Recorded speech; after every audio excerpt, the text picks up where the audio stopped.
Capítulo 16. O credo capitalista. O dinheiro tem sido essencial tanto para a construção de impérios quanto para promover a ciência. Mas o dinheiro é o objetivo final desses empreendimentos, ou apenas uma necessidade perigosa?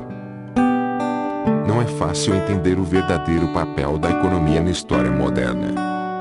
Volumes inteiros foram escritos sobre como o dinheiro fundou estados e os arruinou, abriu novos horizontes e escravizou milhões, impulsionou a indústria e levou centenas de espécies à extinção.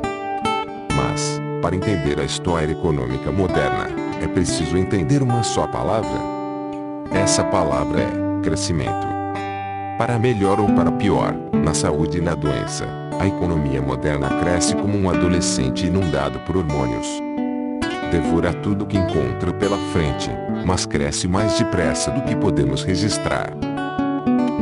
Durante a maior parte da história, a economia permaneceu mais ou menos do mesmo tamanho. Sim, a produção global aumentou, mas isso se deveu principalmente à expansão demográfica e ao povoamento de novas terras.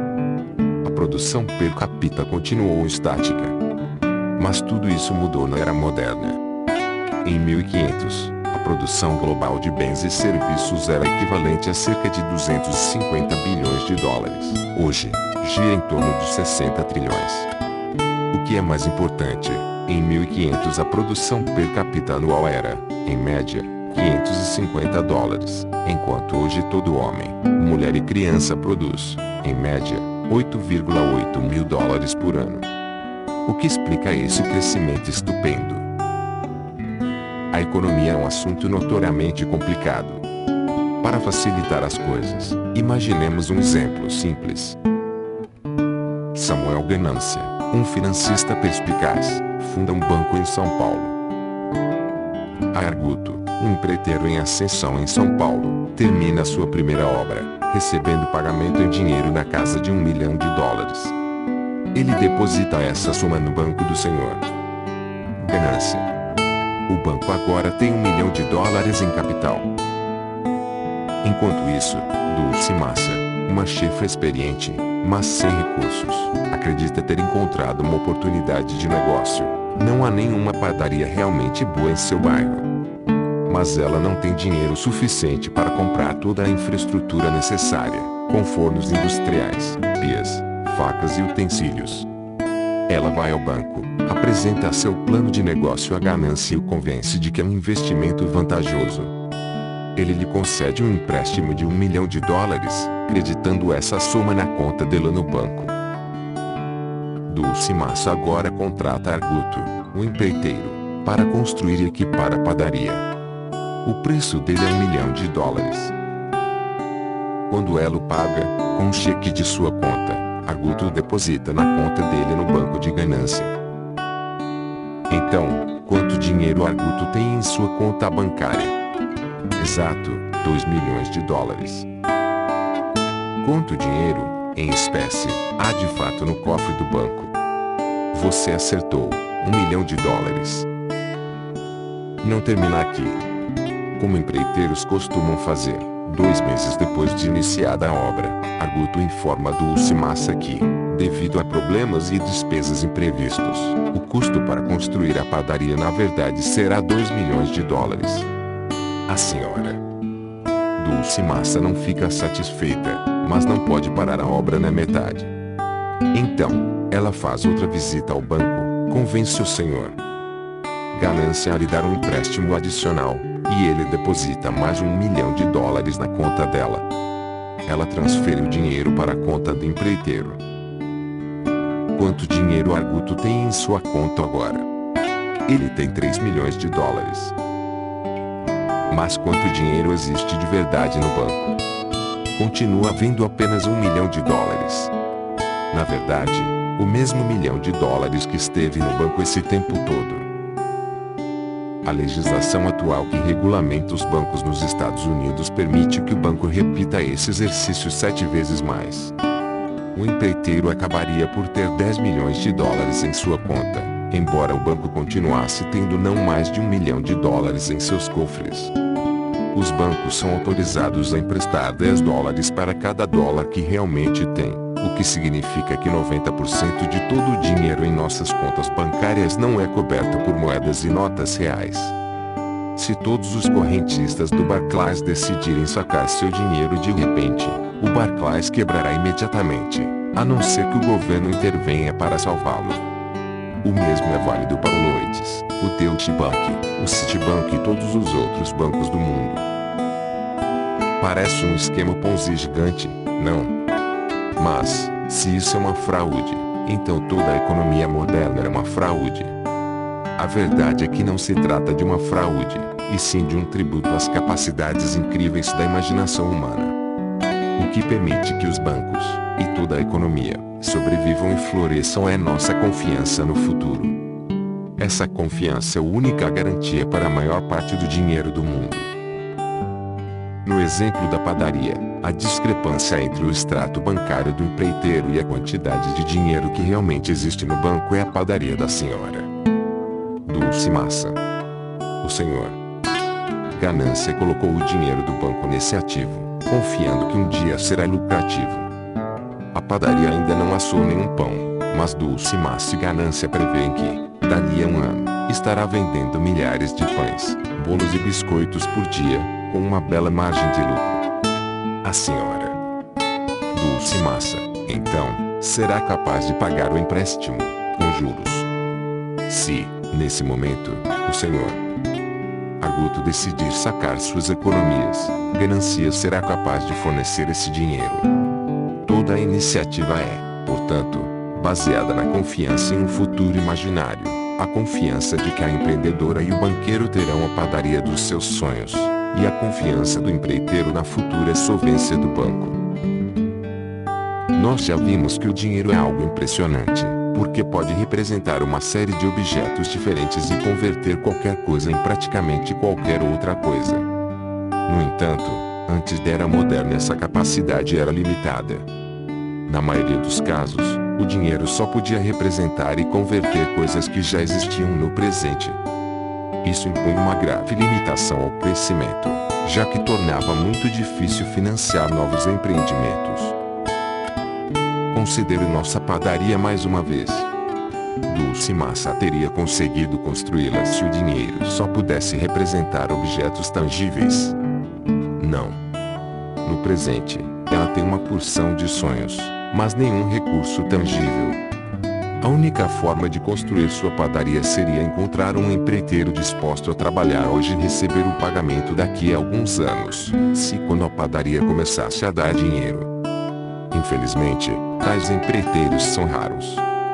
Então nossa empreendedora está em um dilema. Sem uma padaria, ela não pode assar pães e bolos. Sem pães e bolos, ela não pode ganhar dinheiro. Sem dinheiro, ela não pode contratar um empreiteiro. Sem empreiteiro, ela não tem padaria. O dilema do empreendedor. A humanidade esteve presa nessa encruzilhada por milhares de anos. Em consequência, as economias permaneceram congeladas. A maneira de sair da armadilha só foi descoberta na era moderna, com o surgimento de um novo sistema baseado na confiança no futuro. Nele, as pessoas concordaram em representar bens imaginários, bens que não existem no presente, com um tipo especial de dinheiro chamado crédito. O crédito nos permite construir o presente à custa do futuro. Baseia-se no pressuposto de que nossos recursos futuros serão muito mais abundantes do que nossos recursos presentes. Se pudermos construir coisas no presente usando receitas futuras, abre-se diante de nós uma série de novas oportunidades maravilhosas. Se o crédito é algo tão maravilhoso, por que ninguém pensou nisso antes? É claro que pensaram. Acordos de crédito de um tipo ou de outro existiram em todas as culturas humanas conhecidas, remontando pelo menos à antiga Suméria. O problema nas eras anteriores não é que ninguém teve a ideia ou soube como usá-la. É que as pessoas raramente queriam conceder muito crédito porque não confiavam que o futuro seria melhor do que o presente. Geralmente acreditavam que os tempos passados eram melhores do que sua própria época e que o futuro seria pior ou, quando muito, igual. dito em termos econômicos, acreditavam que a quantidade total de riqueza era limitada, se é que não estava em declínio. Portanto, as pessoas consideravam uma má aposta presumir que elas pessoalmente, ou seu reino, ou o mundo inteiro estariam produzindo mais riqueza dali a 10 anos. Os negócios pareciam um jogo de soma zero. É claro, os lucros de uma padaria em particular podiam aumentar, mas só à custa da padaria em frente. Veneza podia florescer, mas só empobrecendo Gênova. O rei da Inglaterra podia enriquecer, mas só roubando o rei da França. O bolo podia ser repartido de muitas formas diferentes, mas nunca ficava maior. O círculo mágico da economia moderna. É por isso que muitas culturas concluíram que ganhar montes de dinheiro era pecaminoso. Como disse Jesus, é mais fácil passar um camelo pelo buraco de uma agulha do que entrar um rico no reino de Deus. Mateus 19:24. Se o bolo é sempre do mesmo tamanho, e eu tenho um pedaço grande dele, devo ter pegado a fatia de alguém. Os ricos eram obrigados a fazer penitência por suas más ações, destinando parte de sua riqueza excedente à caridade. Se o bolo global permanecer do mesmo tamanho, não havia margem para crédito. O crédito é a diferença entre o bolo de hoje e o bolo de amanhã. Se o bolo continua igual, por que conceder crédito? Seria um risco inaceitável, a não ser que se acreditasse que o padeiro ou o rei pedindo dinheiro pudesse ser capaz de roubar umas fatias da concorrência. Por isso, era difícil obter um empréstimo no mundo pré-moderno, e quando um era concedido, geralmente era pequeno, de curto prazo e sujeito a juros altos. Desse modo, empreendedores iniciantes tinham dificuldade para abrir novas padarias, e grandes reis que quisessem construir palácios ou travar guerras não tinham outra alternativa senão levantar os fundos necessários por meio de tarifas e impostos altos. Isso não era um problema para os reis, conquanto seus súditos continuassem obedientes, mas uma copeira que tivesse uma grande ideia para uma padaria e quisesse subir na vida geralmente só podia sonhar com riqueza enquanto esfregava o piso da cozinha da realeza. Era uma situação desvantajosa para todos. Como o crédito era limitado, as pessoas tinham dificuldade para financiar novos negócios. Como havia poucos novos negócios, a economia não crescia. Como a economia não crescia, as pessoas presumiam que ela jamais cresceria, e os que tinham capital eram cautelosos com a concessão de crédito. A expectativa da estagnação se retroalimentava. Um bolo que cresce. Então vieram a revolução científica e a ideia de progresso. A ideia de progresso se baseia na noção de que, se admitirmos nossa ignorância e investirmos recursos em pesquisa, as coisas podem melhorar. A ideia logo foi traduzida em termos econômicos. Quem acredita no progresso acredita que descobertas geográficas, invenções tecnológicas e avanços organizacionais podem aumentar a soma total da produção, do comércio e da riqueza humana. Novas rotas de comércio no Atlântico puderam florescer sem arruinar as velhas rotas no Oceano Índico. Novos produtos puderam ser produzidos sem reduzir a produção dos velhos. Por exemplo, alguém podia abrir uma nova padaria especializada em bolos de chocolate e croissants sem fazer com que as padarias especializadas em pães fossem à falência. Todo mundo simplesmente desenvolveria novos gostos e comeria mais. Eu posso ser rico sem que você fique pobre. Posso ser obeso sem que você morra de fome. O bolo do mundo inteiro pode crescer. Nos últimos 500 anos, a ideia de progresso convenceu as pessoas a confiarem cada vez mais no futuro. Essa confiança gerou crédito. O crédito trouxe crescimento econômico real, e o crescimento fortaleceu a confiança no futuro e abriu caminho para ainda mais crédito. Não aconteceu da noite para o dia. A economia se comportou mais como uma montanha-russa do que como um balão. Mas, no longo prazo, com os obstáculos nivelados, a direção geral era inequívoca. Hoje, há tanto crédito no mundo que governos, corporações e indivíduos facilmente obtêm empréstimos grandes, de longo prazo e a juros baixos que cedem muitíssima receita atual. A crença no crescimento do bolo global acabou por se tornar revolucionária. Em 1776, o economista escocês Adam Smith publicou A Riqueza das Nações, provavelmente o manifesto econômico mais importante de todos os tempos. No 8º capítulo de seu primeiro volume, Smith apresentou o seguinte argumento original: quando um proprietário de terras, um tecelão ou um sapateiro tem mais lucro do que precisa para manter a própria família, ele usa o excedente para empregar mais assistentes, a fim de aumentar seu lucro.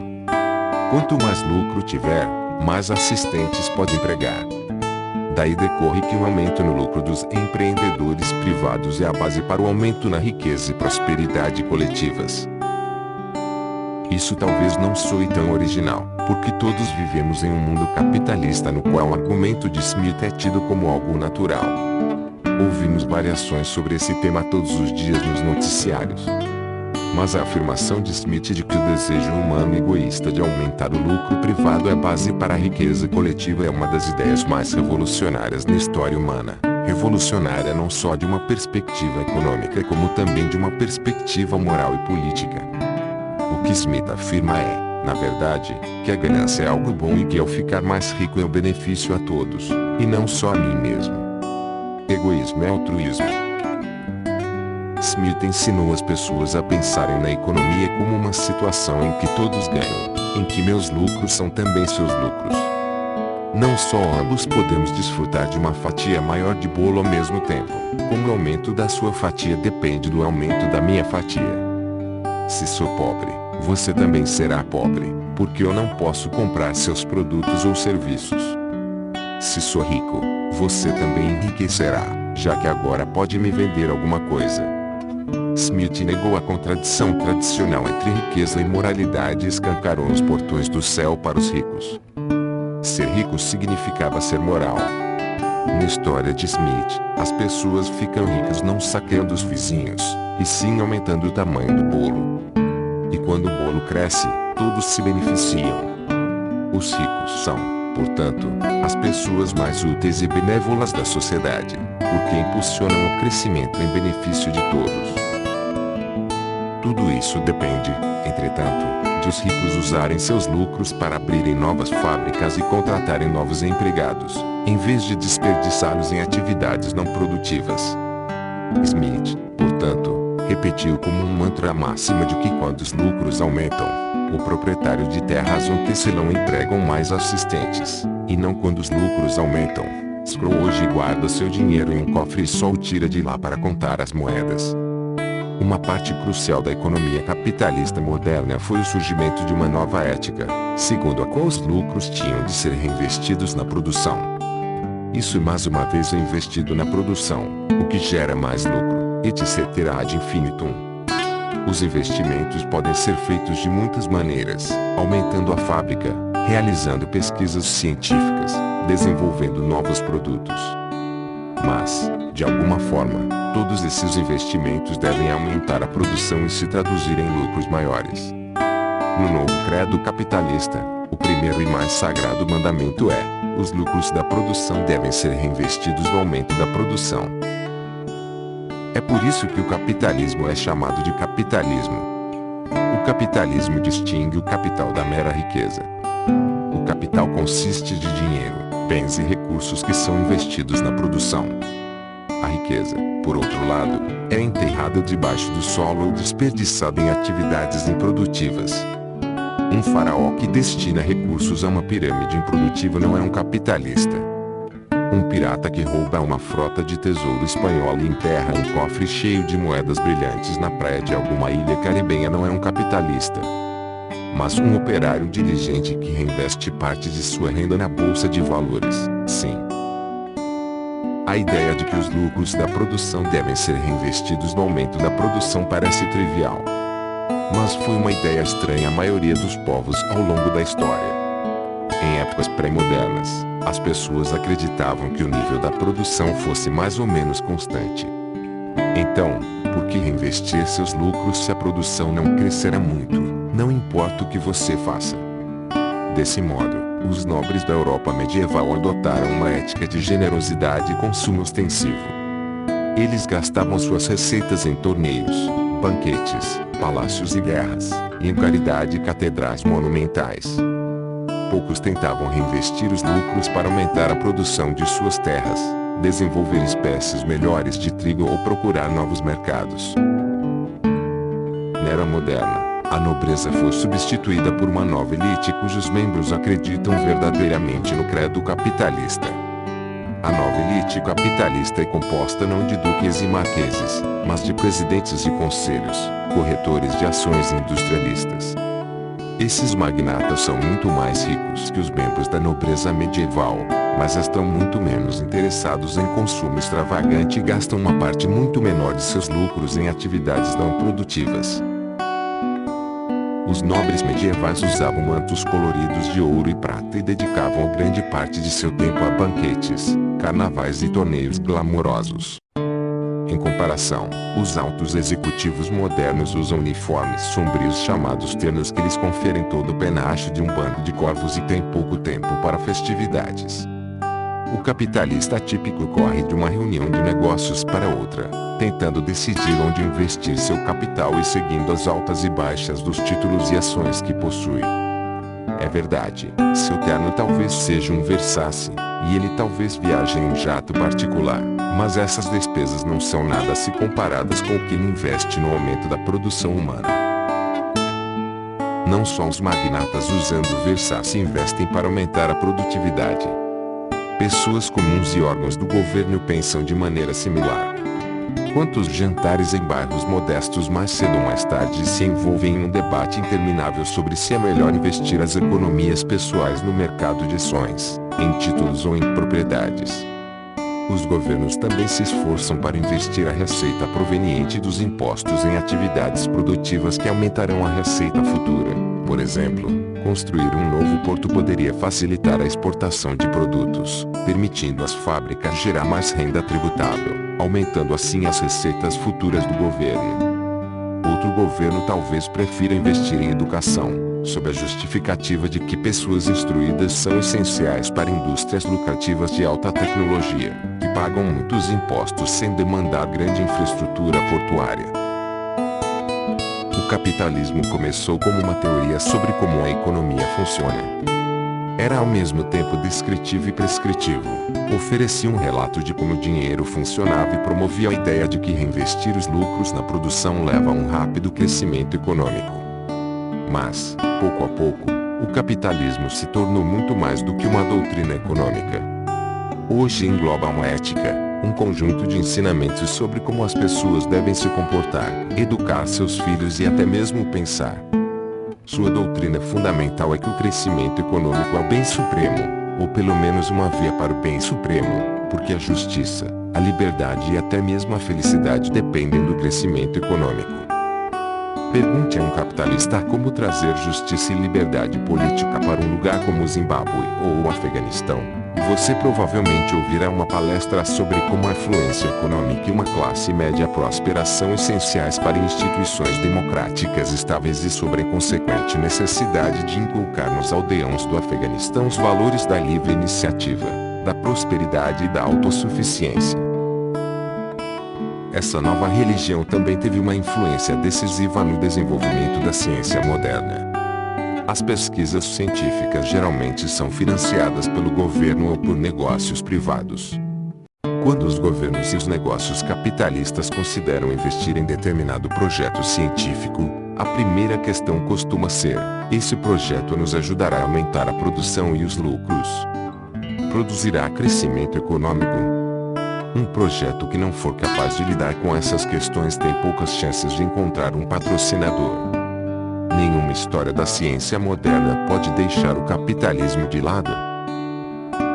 Da mesma forma, a história do capitalismo não pode ser compreendida se não levar em conta a ciência. A crença capitalista no crescimento econômico perpétuo desafia quase tudo que conhecemos sobre o universo. Uma sociedade de lobos seria extremamente tola em acreditar que a oferta de ovelhas continuaria crescendo por tempo indefinido. A economia humana, entretanto, conseguiu continuar crescendo exponencialmente durante toda a era moderna, graças apenas ao fato de que os cientistas produzem uma nova descoberta ou aparato a cada poucos anos, como o continente americano, um motor de combustão interna ou ovelhas geneticamente modificadas. Bancos e governos imprimem dinheiro, mas, em última análise, são os cientistas que pagam a conta. Nos últimos anos, bancos e governos imprimiram dinheiro freneticamente. Todos estão morrendo de medo de que a atual crise econômica possa cessar o crescimento econômico. Então estão criando trilhões de dólares, euros e ienes do nada, injetando crédito barato no sistema, e esperando que os cientistas, técnicos e engenheiros consigam pensar em algo realmente grandioso, antes que a bolha exploda. Tudo depende das pessoas que trabalham nos laboratórios. Novas descobertas em áreas como a biotecnologia e a nanotecnologia poderiam criar indústrias inteiramente novas, cujos lucros poderiam salvaguardar os trilhões de dinheiro de faz de conta que os bancos e os governos criaram desde 2008. Se os laboratórios de pesquisa não cumprirem tais expectativas antes que a bolha exploda, nos dirigiremos rumo a tempos muito difíceis. Colombo à procura de um investidor. O capitalismo exerceu um papel decisivo não só na ascensão da ciência moderna como também no surgimento do imperialismo europeu. E foi o imperialismo europeu que ele criou um sistema de crédito capitalista. É claro, o crédito não foi inventado na Europa moderna. Existiu em quase todas as sociedades agrícolas, e no início da era moderna o surgimento do capitalismo europeu esteve intimamente relacionado com avanços econômicos na Ásia. Vale lembrar, também, que até o fim do século XVIII a Ásia era a potência econômica do mundo, o que significa que os europeus tinham muito menos capital à disposição do que chineses, muçulmanos ou indianos. No entanto, nos sistemas sociopolíticos da China, da Índia e do mundo muçulmano, o crédito desempenhou apenas um papel secundário. Comerciantes e banqueiros nos mercados de Istambul, Isfahan, Delhi e Pequim podem ter pensado em termos capitalistas, mas os reis e generais nos palácios e fortalezas tenderam a desprezar os comerciantes e o pensamento mercantil. A maioria dos impérios não europeus do início da Era Moderna foram fundados por grandes conquistadores como Nurashi e Nader Shah, ou por elites burocráticas e militares como nos impérios Otomano e Qing. Financiando guerras por meio de impostos e pilhagem, sem fazer claras distinções entre os dois, eles deviam pouco aos sistemas de crédito e se importavam ainda menos com os interesses de banqueiros e investidores. Na Europa, por outro lado, reis e generais pouco a pouco adotaram um modo de pensar mercantil, até que os comerciantes e os banqueiros se tornaram a elite governante. A conquista europeia do mundo foi cada vez mais financiada por meio de créditos em vez de impostos e cada vez mais dirigida por capitalistas cuja maior ambição era receber o máximo retorno sobre seus investimentos. Os impérios construídos por banqueiros e comerciantes usando sobrecasacas e cartolas derrotaram os impérios construídos por reis e nobres usando roupas de ouro e armaduras brilhantes. Os impérios mercantis eram simplesmente muito mais perspicazes ao financiar suas conquistas. Ninguém quer pagar impostos, mas todos estão dispostos a investir. Em 1484, Cristóvão Colombo abordou o rei de Portugal com a proposta de financiar uma frota que navegaria rumo ao oeste a fim de encontrar uma nova rota de comércio para o leste da Ásia. Tais explorações eram um negócio muito custoso e arriscado. Era preciso muito dinheiro para construir embarcações, comprar suprimentos e pagar marinheiros e soldados, e não havia garantia alguma de que o investimento daria retorno. O rei de Portugal recusou. Como empreendedor de uma startup nos dias de hoje, Colombo não desistiu. Ele apresentou sua ideia a outros investidores em potencial na Itália, na França, na Inglaterra e novamente em Portugal. Em todas as ocasiões, foi rejeitado. Então tentou a sorte com Fernando e Isabel, governantes da Espanha recém-unificada. Contratou alguns lobistas experientes e, com sua ajuda, conseguiu convencer a rainha Isabel a investir. Como todo estudante sabe, Isabel tirou a sorte grande. As descobertas de Colombo permitiram aos espanhóis conquistar a América, onde instalaram minas de ouro e de prata, bem como plantações de açúcar e tabaco que enriqueceram reis, banqueiros e comerciantes espanhóis em um nível jamais sonhado. 100 anos depois, príncipes e banqueiros estavam dispostos a conceder mais crédito aos sucessores de Colombo, e eles tinham muito mais capital à disposição, graças aos tesouros colhidos na América. E, o que é igualmente importante, príncipes e banqueiros tinham muito mais confiança no potencial da exploração e estavam mais dispostos a participar com seu dinheiro.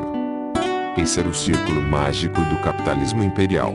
O crédito financiava novas descobertas, as descobertas levavam às colônias geravam lucros, os lucros criavam confiança, e a confiança se traduzia em mais crédito.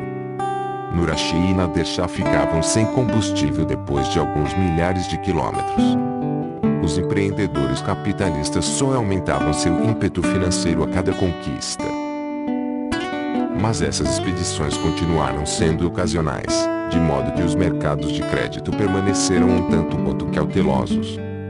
Muitas expedições regressavam à Europa de mãos vazias, não tendo descoberto nada de valor. Os ingleses, por exemplo, desperdiçaram muito capital em tentativas infrutíferas de descobrir uma passagem para a Ásia Noroeste através do Ártico. Muitas outras expedições não regressaram. Navios se chocavam com icebergs, afundavam em tempestades tropicais ou eram vítimas de piratas. A fim de aumentar o número de investidores em potencial e reduzir o risco em que eles incorriam, os europeus se voltaram para empresas constituídas como sociedades por cotas de responsabilidade limitada. Em vez de um único investidor apostando todo o seu dinheiro em um só navio frágil, a empresa coletava dinheiro de um grande número de investidores, cada um deles arriscando apenas uma pequena porção de seu capital. Os riscos eram minimizados, mas os lucros não tinham limites. Mesmo um pequeno investimento no navio certo poderia transformar o investidor em um milionário. Década após década, a Europa Ocidental testemunhou o desenvolvimento de um sofisticado sistema financeiro capaz de levantar grandes somas de crédito em um piscar de olhos e colocá-las à disposição de governos e empreendedores privados. Esse sistema podia financiar explorações e conquistas de maneira muito mais eficiente do que qualquer reino ou império. O recém-descoberto poder do crédito pode ser observado na batalha feroz entre a Espanha e a Holanda. No século XVI, a Espanha era o estado mais poderoso da Europa, dominando um vasto império global. Governava grande parte da Europa, grandes porções da América do Norte e do Sul, as Ilhas Filipinas e uma série de bases na costa da África e da Ásia. Todos os anos, frotas carregadas de tesouros americanos e asiáticos regressavam aos portos de Sevilha e de Cádiz. A Holanda era um pequeno pantano ventoso, desprovido de recursos naturais, um pequeno rincão dos domínios do rei da Espanha. Em 1568, os holandeses, que eram em sua maioria protestantes, se revoltaram contra seu senhor espanhol católico. No início, os rebeldes pareciam desempenhar o papel de Dom Quixote, atacando corajosamente moinhos de vento invisíveis. Mas, em 80 anos, os holandeses não só conquistaram a independência em relação à Espanha como também conseguiram substituir os espanhóis e seus aliados portugueses como senhores das rotas marítimas, construir um império holandês global e se tornar o estado mais rico da Europa. O segredo do sucesso holandês foi o crédito. Os burgueses holandeses, que tinham pouca predileção por combate em terra, contrataram exércitos mercenários para enfrentar a Espanha por eles. Enquanto isso, eles se lançaram ao mar em frotas cada vez maiores. Exércitos mercenários e frotas brandindo canhões custam uma fortuna, mas os holandeses foram capazes de financiar suas expedições militares mais facilmente do que o poderoso Império Espanhol porque obtiveram a confiança do próspero sistema financeiro europeu numa época em que o rei espanhol estava corroendo de modo negligente a confiança nele depositada. Os financiadores concederam aos holandeses crédito suficiente para formar exércitos e frotas, e esses exércitos e frotas deram aos holandeses o controle sobre as rotas de comércio mundial, o que, por sua vez, gerou lucros vultosos. Os lucros lhes permitiram pagar os empréstimos, o que fortaleceu a confiança dos financistas. Em pouco tempo, Amsterdã se tornou não só um dos portos mais importantes da Europa como também a meca financeira do continente. Como exatamente os holandeses ganharam a confiança do sistema financeiro? Em primeiro lugar, eles faziam questão de quitar os empréstimos na data combinada, tornando a concessão de crédito menos arriscada para os credores. Em segundo lugar, o sistema jurídico de seu país era independente e protegia os direitos individuais, principalmente direitos sobre a propriedade privada. O capital foge de estados ditatoriais que não conseguem defender os indivíduos e sua propriedade. Em vez disso, aflui em países que defendem o Estado de Direito e a propriedade privada. Imagine que você é filho de uma sólida família de financistas alemães. Seu pai viu uma oportunidade de expandir o negócio abrindo filiais em importantes cidades europeias. Ele o envia a Amsterdã e seu irmão mais novo a Madrid, dando a cada um de vocês 10.000 moedas de ouro para investir. Seu irmão empresta seu capital inicial, com juros, para o rei da Espanha, que precisa dele para formar um exército a fim de enfrentar o rei da França. Você decide emprestar o seu para um comerciante holandês, que quer investir em um matagal na extremidade sul de uma ilha desolada chamada Manhattan, convencido de que os valores das propriedades irão disparar quando o rio Hudson se transformar em uma importante artéria comercial. Ambos os empréstimos devem ser quitados em um ano. O ano passa. O comerciante holandês vende a terra que comprou com uma boa margem de lucro e lhe devolve o dinheiro com os juros que prometeu. Seu pai fica satisfeito. Mas seu irmãozinho em Madrid está ficando nervoso. A guerra com a França terminou bem para o rei da Espanha, mas agora ele se meteu em um conflito com os turcos. Ele precisa de cada centavo para financiar a nova guerra e acha que isso é muito mais importante do que quitar velhas dívidas. Seu irmão envia cartas ao palácio e pede que amigos com relações na corte intercedam, mas é em vão. Seu irmão não só não ganhou os juros prometidos como também perdeu o capital principal. Seu pai não está satisfeito. Agora, para piorar as coisas, o rei envia um oficial do tesouro até seu irmão para lhe dizer, sem meias palavras, que espera obter imediatamente outro empréstimo do mesmo tamanho. Seu irmão não tem dinheiro para emprestar. Ele escreve para o pai, tentando persuadi-lo de que dessa vez o rei honrará o compromisso. O patriarca tem uma queda por seu filho mais novo e, com o coração pesado, concorda. Outras 10.000 moedas de ouro desaparecem no tesouro espanhol e jamais serão vistas novamente. Enquanto isso, em Amsterdã, a situação é promissora. Você faz cada vez mais empréstimos a comerciantes holandeses, que os quitam na data combinada, mas sua sorte não dura indefinidamente.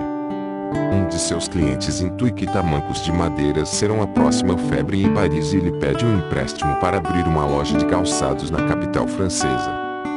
Você lhe empresta o dinheiro, mas, infelizmente, os tamancos não fazem sucesso com as damas francesas, e o comerciante, irritado, se recusa a pagar o empréstimo. Seu pai fica furioso e diz a vocês dois que é hora de acionar os advogados. Em Madrid, seu irmão entra com um processo contra o monarca espanhol, enquanto você, em Amsterdã, entra com um processo contra o ex-mago dos sapatos de madeira. Na Espanha, os tribunais são subservientes ao rei, os juízes estão à sua disposição e temem ser punidos se não fizerem sua vontade. Na Holanda, os tribunais são um braço separado do governo, não dependendo dos príncipes e burgueses do país. O Tribunal de Madrid rejeita o processo do seu irmão, enquanto o de Amsterdã decide em seu favor e penhora os ativos do comerciante de tamancos para forçá-lo a pagar o empréstimo. Seu pai aprendeu a lição. Melhor fazer negócio com comerciantes do que com reis, e melhor na Holanda do que em Madrid. E os esforços do seu irmão não terminaram. O rei da Espanha precisa desesperadamente de mais dinheiro para pagar seu exército. Ele tem certeza de que seu pai tem dinheiro para gastar. Então, forja acusações de traição contra seu irmão. Se ele não fornecer 20.000 moedas de ouro imediatamente, será jogado em um calabouço e apodrecerá lá até morrer. Seu pai está farto. Ele paga o resgate pelo filho amado, mas jura nunca mais fazer negócios na Espanha novamente. Fecha a filial em Madrid e manda seu irmão para Amsterdã. duas filiais na Holanda parecem uma excelente ideia. Ele fica sabendo que até mesmo os capitalistas espanhóis estão desviando suas fortunas para fora do país. Eles também percebem que, se quiserem preservar seu dinheiro e usá-lo para obter mais riqueza, é melhor investi-lo onde o Estado de Direito prevalece e a propriedade privada é respeitada, na Holanda, por exemplo. Dessa forma, o rei da Espanha minou a confiança dos investidores, enquanto os comerciantes holandeses a ganharam. E foram os comerciantes, e não o Estado, que construíram o Império Holandês. O rei da Espanha continuou tentando financiar e manter suas conquistas cobrando mais impostos de uma população insatisfeita. Os comerciantes holandeses financiaram a conquista obtendo empréstimos e, cada vez mais, vendendo participações nas empresas que davam a seus acionistas o direito de receber uma parte dos lucros. Investidores prudentes que jamais teriam dado seu dinheiro para o rei da Espanha, e que teriam pensado duas vezes antes de conceder crédito ao governo holandês, estiveram dispostos a investir fortunas nas empresas de capital aberto holandesas, que foram o sustentáculo do novo império. Se você achasse que uma empresa que já vendeu todas as suas ações teria muito lucro, poderia comprar ações de outras pessoas, provavelmente a um preço mais alto do que elas pagaram originalmente. Se você comprasse ações e mais tarde descobrisse que a empresa estava no vermelho, poderia tentar vender suas ações por um preço inferior. O comércio de ações levou ao surgimento, na maioria das principais cidades europeias, de bolsas de valores, lugares onde as ações das empresas eram comercializadas. A mais famosa empresa de capital aberto da Holanda, a Verenigde Oostindische Compagnie, VOC, foi fundada em 1602, exatamente quando os holandeses estavam se livrando do governo europeu e ainda era possível ouvir os estrondos da artilharia espanhola não muito longe dos baluartes de Amsterdã. A VOC usou o dinheiro que obteve com a compra de ações para construir navios, enviá-los à Ásia e trazer de volta produtos chineses, indianos e indonésios. Também financiou ações militares empreendidas por navios mercantes contra concorrentes e piratas. O dinheiro da VOC acabou por financiar a conquista da Indonésia. A Indonésia é o maior arquipélago do mundo. No início do século XVII, seus milhares e milhares de ilhas foram governados por centenas de reinos, principados, sultanatos e tribos. Quando os comerciantes da VOC chegaram à Indonésia pela primeira vez em 1603, seu objetivo era estritamente comercial. No entanto, para garantir seus interesses comerciais e maximizar os lucros dos acionistas, os comerciantes da VOC começaram a lutar contra potentados locais que cobravam tarifas infladas, bem como contra concorrentes europeus. A VOC armou seus navios mercantes com canhões, recrutou mercenários europeus, japoneses, indianos e indonésios, e construiu fortes e conduziu batalhas e cercos em grande escala. Essa iniciativa pode soar um pouco estranha para nós, mas no início da era moderna era comum empresas privadas contratarem não só soldados como também generais e almirantes, canhões e navios, e até mesmo exércitos inteiros. A comunidade internacional encarava isso como algo natural e não estranhou nem um pouco quando uma empresa privada fundou um império. Uma ilha atrás da outra caiu diante de mercenários da VOC e uma grande parte da Indonésia se tornou uma colônia da empresa. A VOC governou a Indonésia por quase 200 anos. Foi só em 1800 que o Estado holandês assumiu o controle da Indonésia, tornando-a uma colônia nacional holandesa pelos próximos 150 anos. Hoje, algumas pessoas alertam que as corporações do século XII estão acumulando muito poder. A história do início da era moderna nos mostra a que ponto isso pode chegar se permitirmos que os negócios persigam seus próprios interesses sem controle algum. Enquanto a VOC operava no Oceano Índico, a Companhia das Índias Ocidentais, outra empresa holandesa, se ocupou do Atlântico. A fim de controlar o comércio no importante rio Hudson, a Companhia das Índias Ocidentais fundou uma colônia chamada Nova Amsterdã em uma ilha na foz do rio. A colônia foi ameaçada por índios e repetidas vezes atacada pelos britânicos, que finalmente a tomaram, em 1664. Os britânicos mudaram seu nome para Nova York. Os restos do muro construído pela Companhia das Índias Ocidentais para defender sua colônia dos índios e dos britânicos deram lugar à rua mais famosa do mundo, Wall Street. Quando o século XVII dava seus últimos suspiros, a complacência e guerras continentais custosas levaram os holandeses a perder não só Nova York como também seu posto de locomotiva imperial e financeira da Europa, o qual foi febrilmente disputado pela França e pela Grã-Bretanha. No início, a França parecia estar em posição muito melhor. Era maior que a Grã-Bretanha, mais rica, mais populosa e contava com um exército mais numeroso e experiente. Mas a Grã-Bretanha conseguiu conquistar a confiança do sistema financeiro, ao passo que a França se mostrou não confiável. O comportamento da coroa francesa foi particularmente digno de nota durante a chamada Bolha do Mississippi, a maior crise financeira da Europa no século XVIII. Essa história também começa com uma empresa de capital aberto que fundou um império. Em 1717, a Companhia do Mississippi, fundada na França, tratou de colonizar o Vale do Baixo Mississippi, fundando a cidade de Nova Orleans no processo.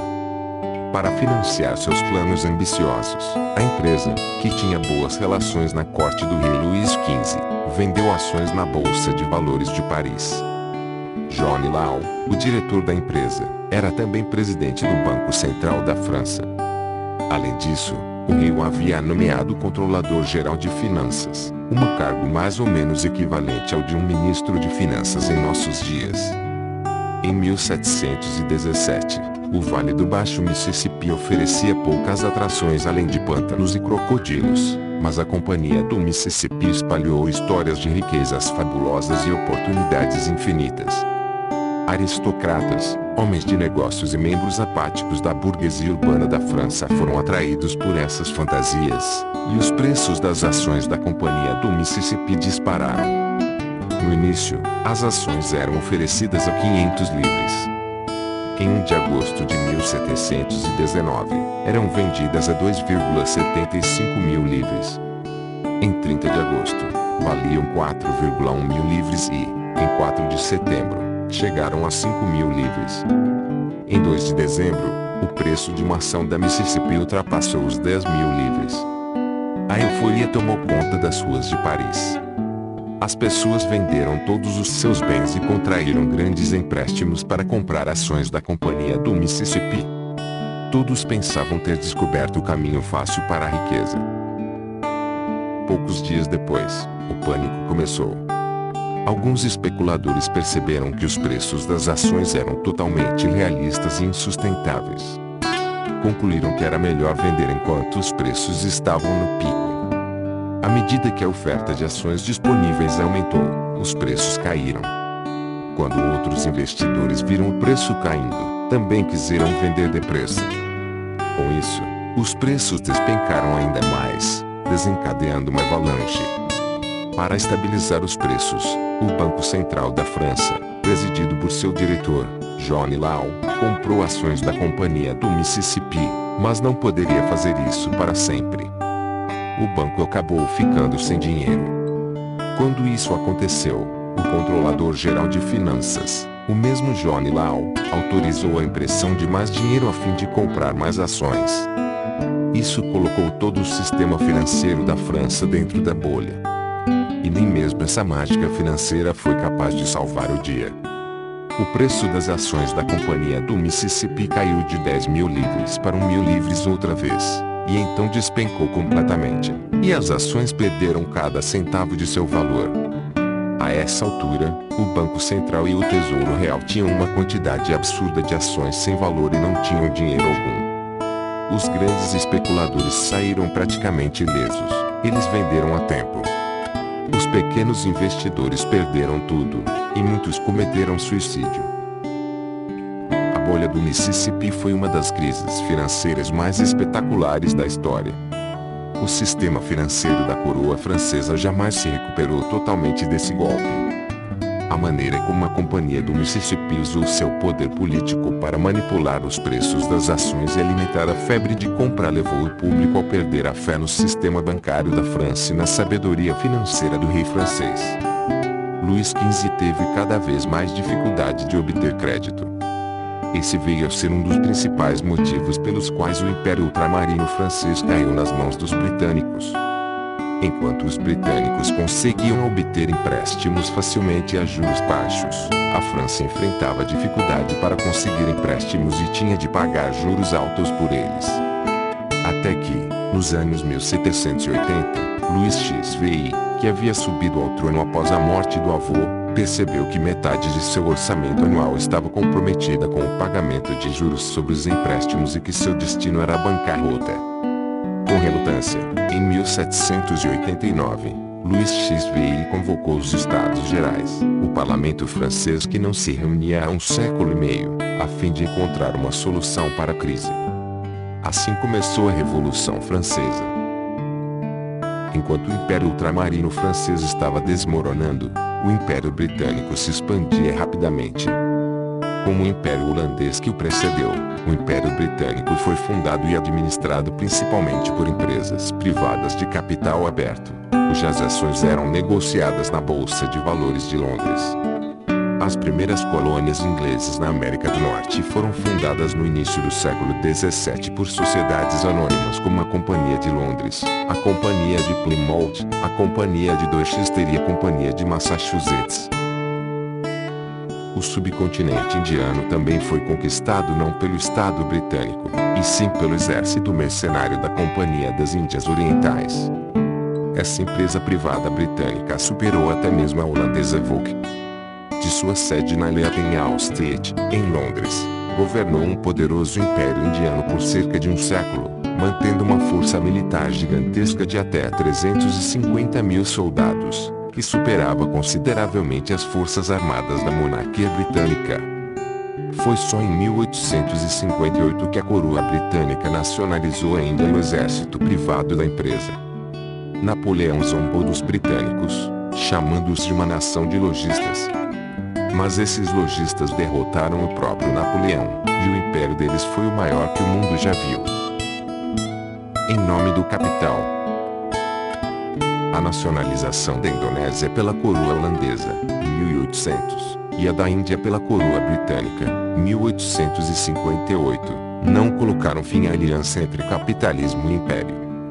Ao contrário, a conexão só se tornou mais forte durante o século XIX. As empresas de capital aberto já não precisavam fundar e governar colônias privadas. Seus administradores e grandes acionistas agora controlavam os bastidores do poder em Londres, Amsterdã e Paris, e eles podiam contar com o Estado para cuidar de seus interesses. Como Marx e outros críticos sociais ironizaram, os governos ocidentais estavam se tornando um sindicato capitalista. O exemplo mais notório de como os governos se curvaram diante do dinheiro foi a Primeira Guerra do Ópio, travada entre a Grã-Bretanha e a China, 1840 a 1842. Na primeira metade do século XIX, a Companhia das Índias Orientais e vários homens de negócio britânicos fizeram fortuna exportando drogas, principalmente ópio, para a China. Milhões de chineses ficaram viciados, o que debilitou o país do ponto de vista tanto econômico quanto social. No fim dos anos 1830, o governo chinês proibiu o tráfico de drogas, mas os comerciantes britânicos simplesmente ignoraram a lei. As autoridades chinesas começaram a confiscar e destruir os carregamentos de droga. Os cartéis de droga tinham relações em Westminster e na Downing Street. Na verdade, muitos membros do parlamento e ministros tinham ações nas empresas de droga, de modo que eles pressionaram o governo para agir. Em 1840, a Grã-Bretanha declarou guerra à China em nome do livre comércio. Foi uma vitória fácil. A China, excessivamente confiante, não foi páreo para as novas superarmas dos britânicos, navios a vapor, artilharia pesada, foguetes e fuzis de disparo rápido. Segundo o Tratado de Paz que se seguiu, a China concordou em não restringir as atividades dos comerciantes de drogas britânicos e em compensá-los pelos danos causados pela polícia chinesa. Além disso, a Grã-Bretanha exigiu e obteve o controle de Hong Kong, que eles passaram a usar como uma base segura para o tráfico de drogas. Hong Kong continuou nas mãos dos britânicos até 1997. No fim do século XIX, cerca de 40 milhões de chineses, 1/10 da população do país, eram viciados em ópio. O Egito também aprendeu a respeitar o braço comprido do capitalismo britânico. Durante o século XIX, investidores franceses e britânicos emprestaram grandes somas aos governantes do Egito, primeiro a fim de financiar o projeto do Canal de Suez e depois para financiar iniciativas muito menos bem-sucedidas. A dívida egípcia inflou, e os credores europeus se intrometeram cada vez mais em assuntos egípcios. Em 1881, os nacionalistas egípcios estavam fartos e se rebelaram, declarando uma anulação unilateral de toda a dívida externa. A rainha Vitória não ficou satisfeita. Um ano depois, ela enviou seu exército e sua marinha para o Nilo, e o Egito continuou sendo um protetorado britânico até o fim da Segunda Guerra Mundial. Essas estão longe de terem sido as únicas guerras travadas para proteger interesses de investidores. Na verdade, a própria guerra poderia se tornar uma commodity, assim como o ópio. Em 1821, os gregos se rebelaram contra o Império Otomano. A rebelião despertou grande simpatia nos círculos liberais e românticos da Grã-Bretanha. Lord Byron, o poeta, inclusive foi à Grécia para lutar ao lado dos insurgentes. Mas os financistas de Londres também viram nisso uma oportunidade. Propuseram aos líderes rebeldes a emissão de títulos da rebelião grega, comercializáveis na Bolsa de Valores de Londres. Os gregos prometeriam pagar os títulos, acrescidos de juros, se quando conquistassem a independência. Investidores privados compraram títulos para lucrar, ou por simpatizar com a causa grega, ou por ambos os motivos. O valor dos títulos da rebelião grega subia e caía na bolsa de valores conforme os sucessos e fracassos militares nos campos de batalha da Elis. Aos poucos, os turcos levaram a melhor. Com uma derrota iminente dos rebeldes, os acionistas se viram diante da perspectiva de perder seus tesouros. O interesse dos acionistas era o interesse da nação, de modo que os britânicos organizaram uma frota internacional e, em 1827, afundaram a principal flotilha otomana na Batalha de Navarino. Depois de séculos de dominação, a Grécia finalmente estava livre.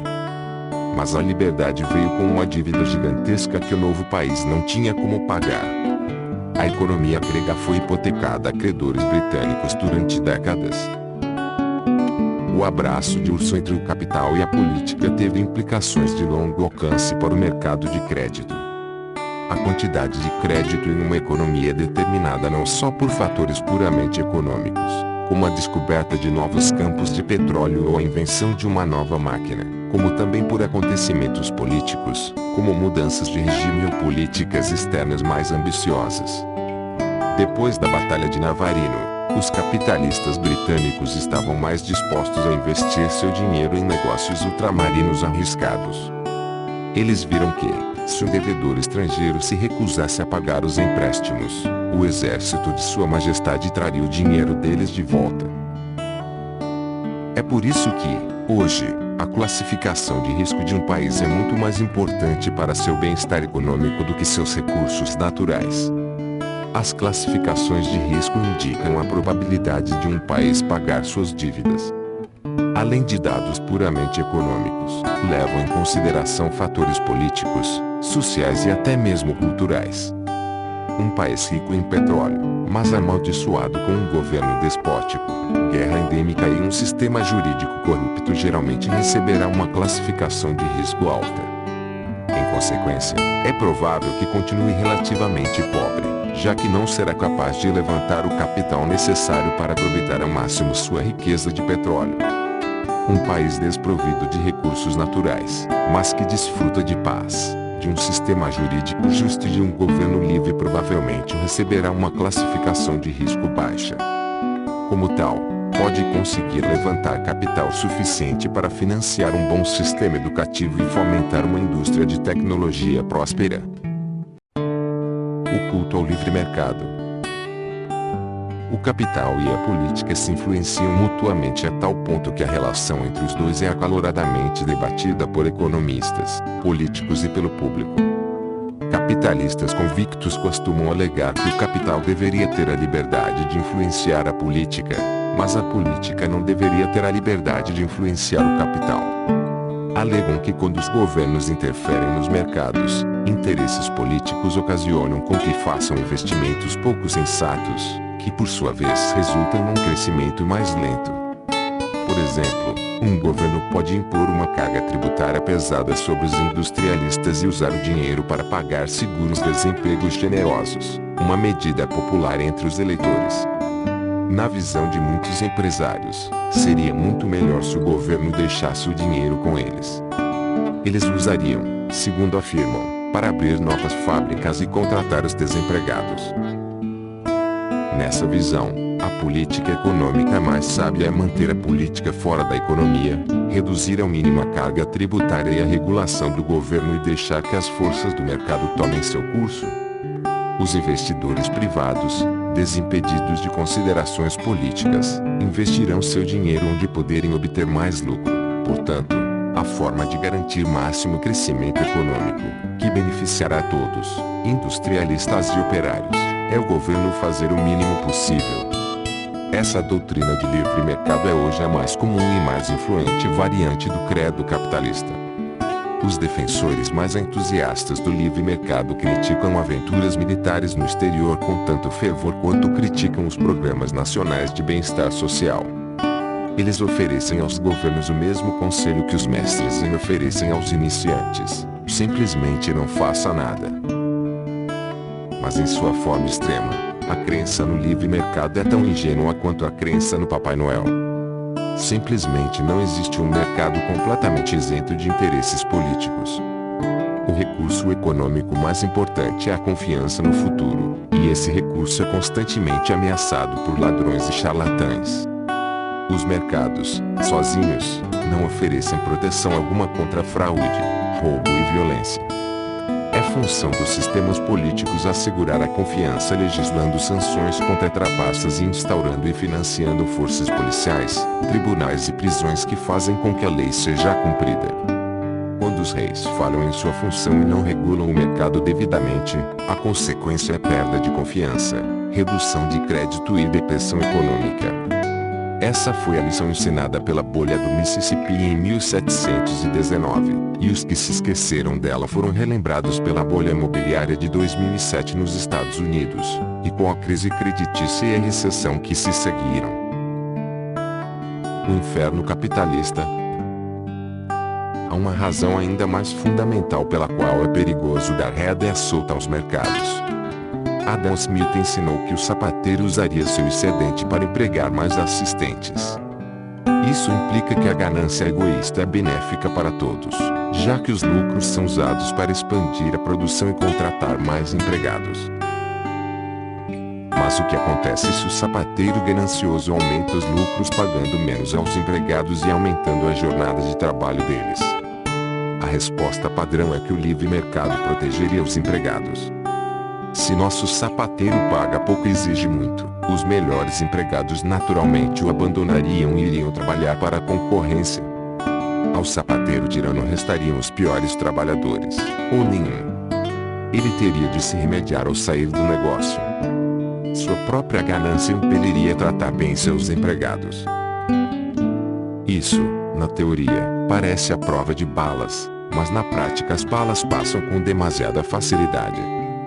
Em um mercado completamente livre, não supervisionado por reis e padres, capitalistas avarentos podem criar monopólios ou entrar em conluio contra sua mão de obra. Se houver uma única corporação controlando todas as fábricas de sapatos em um país, ou se todos os proprietários de fábricas conspirarem para reduzir os salários simultaneamente, os trabalhadores já não serão capazes de se proteger mudando de emprego. O que é ainda pior, chefes gananciosos podem restringir a liberdade de ir e vir dos trabalhadores por meio da servidão por dívida ou da escravidão. No fim da Idade Média, a escravidão era quase desconhecida na Europa cristã. Durante o início da Era Moderna, a ascensão do capitalismo europeu andou de mãos dadas com a ascensão do comércio de escravos no Atlântico. Forças mercantis irrestritas, e não reis tirânicos ou ideólogos racistas, foram responsáveis por essa calamidade. Quando os europeus conquistaram a América, eles abriram minas de ouro e de prata e fundaram plantações de açúcar, tabaco e algodão. Essas minas e plantações se tornaram o sustentáculo da produção e da exportação americanas. As plantações de açúcar foram de especial importância. Na Idade Média, o açúcar era um luxo raro na Europa. Era importado do Oriente Médio a preços proibitivos e usado com parcimônia como um ingrediente secreto em iguarias e medicamentos à base de óleo de cobra. Depois que grandes plantações de açúcar foram estabelecidas na América, quantidades cada vez maiores de açúcar começaram a chegar à Europa. O preço do açúcar caiu, e a Europa desenvolveu um paladar insaciável por doce. Os empreendedores satisfizeram essa necessidade produzindo enormes quantidades de bolos, biscoitos, chocolates, doces e bebidas adocicadas feitas com cacau, café e chá. A ingestão anual de açúcar de inglês cresceu de quase zero no início do século XVII para aproximadamente 8 quilos, em média, no início do século XIX. No entanto, cultivar cana e extrair seu açúcar era uma atividade que demandava trabalho intensivo. Poucas pessoas queriam trabalhar longas jornadas em campos de açúcar infestados de malária sob um sol tropical. Trabalhadores contratados teriam resultado em um produto caro demais para o consumo em massa. Cientes das forças do mercado, e ávidos por lucro e crescimento econômico, os europeus donos das plantações se voltaram para os escravos. Do século XVI ao século XIX, por volta de 10 milhões de escravos africanos foram importados para a América. Cerca de 70% deles trabalharam nas plantações de açúcar. As condições de trabalho eram abomináveis. A maioria dos escravos viviam uma existência curta e miserável, e outros milhões morriam durante guerras travadas para capturar escravos ou durante a longa viagem do interior da África à costa da América. Tudo isso para que os europeus pudessem saborear seus doces e chás adocicados, e para que os barões do açúcar pudessem desfrutar de lucros enormes. O comércio de escravos não era controlado por nenhum estado ou governo. Foi uma iniciativa puramente econômica, organizada e financiada pelo livre mercado de acordo com as leis da oferta e da demanda. As empresas privadas de comércio de escravos vendiam ações nas bolsas de valores de Amsterdã, Londres e Paris. Europeus de classe média à procura de um bom investimento compravam essas ações. Contando com esse dinheiro, as empresas compravam navios, contratavam marinheiros e soldados, compravam escravos na África e os transportavam para a América, onde vendiam escravos aos donos das plantações, usando a receita para comprar produtos como açúcar, cacau, tabaco, algodão e rum. Eles regressavam à Europa, vendiam o açúcar e o algodão por um bom preço e então navegavam para a África para começar outra rodada. Os acionistas ficavam muito satisfeitos com esse arranjo. Ao longo do século XVIII, o rendimento sobre os investimentos no comércio de escravos foi de cerca de 6% ao ano, eram extremamente lucrativos, como qualquer consultor de hoje admitiria sem demora. Essa é a pedra no sapato do capitalismo de livre mercado. Não há como garantir que os lucros sejam ganhos de forma justa, ou distribuídos de maneira justa. Ao contrário, a ânsia por aumentar os lucros e a produção cega as pessoas para qualquer coisa que possa estar no caminho. Quando o crescimento se torna um bem supremo, irrestrito por qualquer outra consideração ética, pode facilmente levar à catástrofe. Algumas religiões, como o cristianismo e o nazismo, mataram milhões por ódio fervoroso. O capitalismo matou milhões por pura indiferença unida à ganância. O comércio de escravos no Atlântico não derivou do ódio racista para com os africanos. Os indivíduos que compraram as ações, os corretores que as venderam e os administradores das empresas de comércio de escravos raramente pensavam nos africanos. O mesmo pode ser dito dos proprietários das plantações de açúcar. Muitos deles viviam longe das plantações e a única informação que exigiam eram livros contábeis com registros precisos de lucros e perdas. É importante lembrar que o comércio de escravos no Atlântico não foi uma aberração em um registro imaculado. A Grande Fome de Bengala, discutida no capítulo anterior, foi causada por uma dinâmica similar. A Companhia das Índias Orientais Britânicas se importava mais com seus lucros do que com a vida de 10 milhões de bengaleses. As campanhas militares da Vogue na Indonésia eram financiadas por burgueses holandeses honestos que amavam seus filhos, faziam doações de caridade e apreciavam boa música e boa arte, mas não tinham consideração alguma pelo sofrimento dos habitantes de Java, Sumatra e Malaca. Inúmeros outros crimes e contravenções acompanharam o crescimento da economia moderna em outras partes do planeta. O século XIX não trouxe nenhuma melhoria na ética do capitalismo.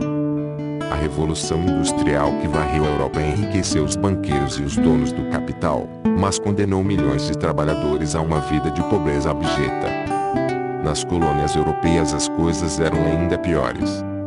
Em 1876, o rei Leopoldo II, da Bélgica, fundou uma organização humanitária não governamental com o objetivo declarado de explorar a África Central e combater o comércio de escravos ao longo do Rio Congo. Também foi encarregada de melhorar as condições para os habitantes da região, construindo rodovias, escolas e hospitais. Em 1885, as potências europeias concordaram em conceder a essa organização controle de 2,3 milhões de quilômetros quadrados na Bacia do Congo. Esse território, 75 vezes o tamanho da Bélgica, ficou conhecido a partir de então como o Estado Livre do Congo. Ninguém pediu a opinião dos 20 a 30 milhões de habitantes do território. Em pouco tempo a organização humanitária se tornou um negócio cujo objetivo real era o crescimento e o lucro. As escolas e os hospitais foram esquecidos, e em vez disso a Bacia do Congo se encheu de minas e plantações, controladas principalmente por oficiais belgas que exploraram a população local de maneira brutal. A indústria da borracha foi particularmente notória.